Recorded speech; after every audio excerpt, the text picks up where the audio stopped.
Hi guys, welcome back to Siddique Bhai all works. So இன்றைக்கி நம்ம என்ன பார்க்க போகிறோம்னா, இந்த பில்டிங்கில் வந்து நம்ம இதுக்கு முன்னாடி சென்ட்ரிங்கில் வந்து மோல்டிங் பைப்பெல்லாம் வச்சுருந்தோம். ஸோ இன்றைக்கி வந்து அந்த சென்ட்ரிங் எல்லாம் பிரிச்சுட்டாங்க. பிரிச்சுட்டு முன்னாடி நம்ம இன்றைக்கி வந்து வேலைக்கு வந்துருக்கிறோம். முதல்ல நம்ம என்ன பண்ணியிருக்கிறோன்னா, இந்த ஸ்பாட் லைட்டு, ஃபேன் பாக்ஸ் எல்லாம் வந்து க்ளீன் பண்ணி ஸ்ப்ரிங் விட்டு சர்க்கியூட்லேருந்து பாயிண்ட் வரைக்கும் எல்லாம் பக்காவாக்கிதா பைப் எல்லாம் சொல்லி நம்ம ஃபஸ்ட்டு வந்து செக் பண்ணி போகிறோம். ஸோ முதல்ல வந்து எல்லா ஸ்பாட் லைட்டெல்லாம் நம்ம இப்போ ஓப்பன் பண்ண போகிறோம். பார்த்தீங்களா, மேலே எல்லாம் பேக்கில் இருக்குது. இப்போ நம்ம எங்கள் ஆள் வந்து உடச்சின்னுக்கிறாரு. ஸோ இது வந்து எல்லாம் ஓப்பன் பண்ணிட்டு முன்னாடி இதுக்கப்புறமா என்ன பண்ண போனால், ஸ்ப்ரிங் விட்டு எல்லா லைனும் கரெக்டாக இருக்கா செக் பண்ணிட்டு முன்னாடி நம்ம காடி எடுத்து பைப் லைன்லாம் உட்கார வச்சுட்டோம். உட்கார வச்சுட்டு முன்னாடி என்ன பண்ணியிருக்கிறோன்னா, எந்த ஸ்பாட் லைட்டு, ஃபேன் பாக்ஸ் எல்லாம் ஓப்பன் பண்ணி செக் பண்ணியிருந்தோம் இல்லையா, ஸோ அதுக்குள்ளே எல்லாம் திரும்ப நம்ம நியூஸ் பேப்பர் வச்சு மூடி விட்டுட்டோம்.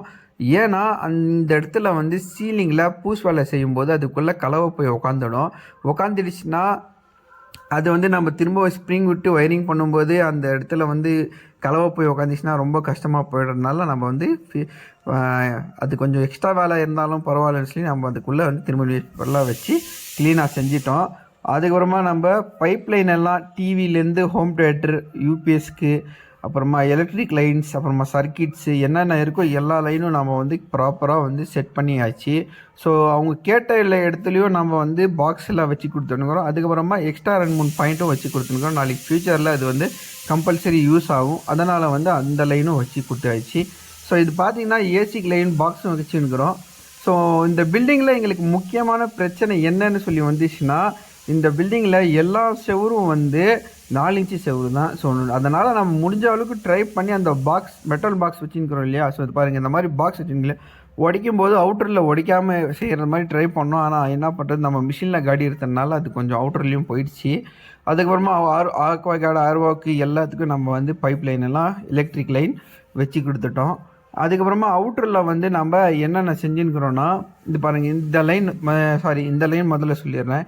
இது வந்து பாத்ரூமுக்கான லைன். ஸோ பாத்ரூமுக்கும் நம்ம எல்லாம் க்ளீனாக கன்சீல் பண்ணியாச்சு.